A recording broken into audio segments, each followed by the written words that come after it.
আসসালামু আলাইকুম। Technique easy এডুকেশনের পক্ষ থেকে সকলকে জানাই স্বাগতম। নবম দশম শ্রেণীর ইসলাম ও নৈতিক শিক্ষার আখলাক বিষয়ের ১৩তম পর্বে আমরা যে বিষয়টি আলোচনা করব তা হচ্ছে মিতব্যয়িতা। তো মিতব্যয়িতা কি?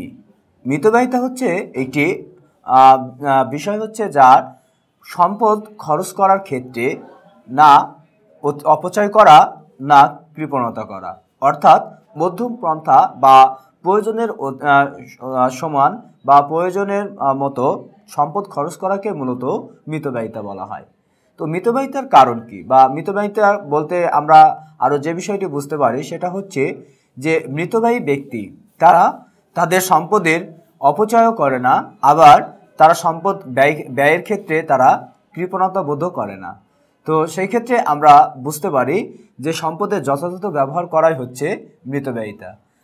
কেউ যদি মিতব্যয়িতাকে বা প্রয়োজন মতন সম্পদ খরচ করাকে কৃপণতা বোধ মনে করে তাহলে এটি ভুল ধারণা। মিতব্যয়িতা মূলত মধ্যম পন্থা, অর্থাৎ সম্পদ ব্যয়ের ক্ষেত্রে মধ্যম পন্থা অবলম্বন করা।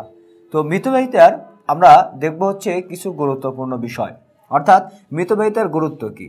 মিতব্যয়িতা যেহেতু এর গুরুত্ব আমরা কোরআন ও হাদিসে বা সাহাবীদের জীবনী থেকেও আমরা এগুলো লক্ষ্য করতে পারি যে মিতব্যয়িতার গুরুত্ব কি। তো মিতব্যয়িতা যেহেতু আমরা দেখেছি যে মধ্যম পন্থা অবলম্বন করা, রাসূলুল্লাহ সাল্লাল্লাহু আলাইহি সাল্লাম তিনি বলেছেন যে সম্পদ ব্যয়ের ক্ষেত্রে যে প্রয়োজনের অতিরিক্ত খরচ করে না এবং যে প্রয়োজন বোধে কৃপণতা বোধ করে না সেই ব্যক্তি হচ্ছে উত্তম। তাছাড়াও আমরা দেখেছি যে রাসূলুল্লাহ সাল্লাল্লাহু আলাইহি সাল্লাম এই মিতব্যয়িতা সম্পর্কে তিনি বিশেষ গুরুত্ব আরোপ করেছেন। আর আমরা মিতব্যয়িতা মূলত যে বিষয়টি আমরা জানি সেটা হচ্ছে যে মিতব্যয়ী ব্যক্তিরা তারা কখনো কৃপণতা বোধ করে না এবং তারা সম্পদ অতিরিক্ত খরচ করে না।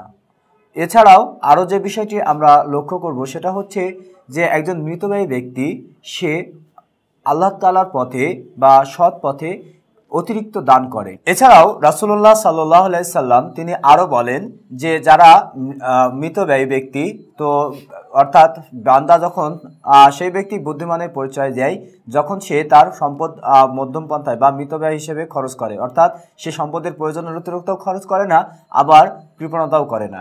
এছাড়াও আমরা দেখেছি এই মিতব্যয়িতা একটি মুমিনের বৈশিষ্ট্য। মুমিনের বৈশিষ্ট্যের মধ্যে মিতব্যয়িতা পড়েছে। তাছাড়াও রাসূলুল্লাহ সাল্লাল্লাহু আলাইহি সাল্লাম মানুষকে এই মিতব্যয়ী সম্পর্কে তিনি নির্দেশ দিয়েছে এইভাবে।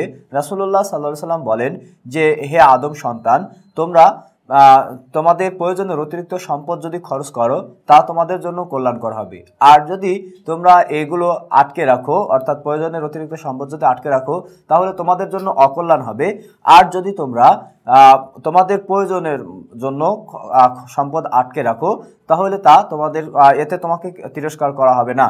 তো এই হাদিসটি থেকেও আমরা বুঝতে পারি যে কোনো ব্যক্তির যতটুকু প্রয়োজন এই সম্পদটা সে যদি রাখে এতে তাকে মিতব্যয়ী বা কৃপণ অথবা তাকে কোনো তিরস্কার করা হবে না।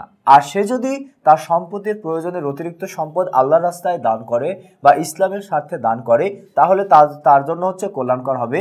আর সে যদি এই সম্পদ অর্থাৎ প্রয়োজনের অতিরিক্ত সম্পদ সে যদি আটকে রাখে তাহলে তার জন্য অমঙ্গল বা অকল্যাণকর হবে। এই দৃষ্টিকোণ থেকে আমরা আরও যে বিষয়টি বুঝতে পারি যে রাসূলুল্লাহ সাল্লাল্লাহু আলাইহি সাল্লাম তিনি তার পরিবারের ক্ষেত্রে সবসময় মধ্যম পন্থা অবলম্বন করতেন, অর্থাৎ তিনি কখনো এরকম মিতব্যয়িতা ছিলেন, অর্থাৎ কখনো তিনি তার অতিরিক্ত সম্পদ অপচয় বা কোনো কার্পণ্যতাও করেননি। তো এছাড়াও আমরা দেখেছি আল্লাহ রাব্বুল আলামিন বলেন যে আর মুমিন ব্যক্তিগণ, যেহেতু আমি বলেছি যে অর্থাৎ মিতব্যয়িতা একটি মুমিনের বৈশিষ্ট্য, তো এই ক্ষেত্রে আল্লাহ রাব্বুল আলামিন তাই তিনি পবিত্র কোরআনের মধ্যে উল্লেখ করলেন যে মিতব্যয়ী ব্যক্তি অর্থাৎ মিতব্যয়িতা সম্পর্কে তিনি উল্লেখ করলেন যারা সম্পদ ব্যয় করে বা সম্পদ ব্যয় করার ক্ষেত্রে তারা না অতিরিক্ত সম্পদ ব্যয় করে না তারা কৃপণতা করে অথচ তারা এই এতদুমার মধ্যে অর্থাৎ তারা কৃপণতা এবং অপব্যয়িতা বা অতিরিক্ত খরচ করা থেকে তারা মধ্যম পন্থা অবলম্বন করে। তো এই দৃষ্টিকোণ থেকে আমরা বলতে পারি মুমিন ব্যক্তি যারা তারা হচ্ছে তাদের সম্পদের যথাযথ ব্যবহার করবে, তারা অতিরিক্ত সম্পদ খরচ করবে না, আবার তারা কৃপণতা বোধও করবে না। রাসূলুল্লাহ সাল্লাল্লাহু আলাইহি ওয়াসাল্লাম সবসময় সাহাবীদেরকেও এই শিক্ষাই দিয়েছেন যে সম্পদ ব্যয়ের ক্ষেত্রে কিভাবে তারা সম্পদ ব্যয় করবে সেই দৃষ্টিকোণ থেকে।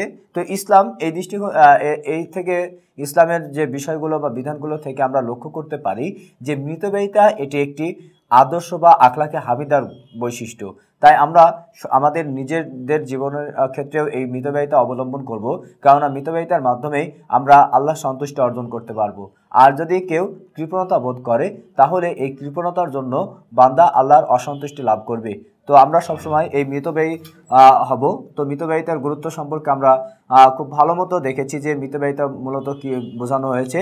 তো সম্পদের যথাযথ ব্যবহার করায় বা সম্পদের অতিরিক্ত খরচ না করা বা সম্পদের ব্যয়ের ক্ষেত্রে কার্পণ্যবোধ না করা, এইগুলোই মূলত মিতবোধের আলোচ্য বিষয়।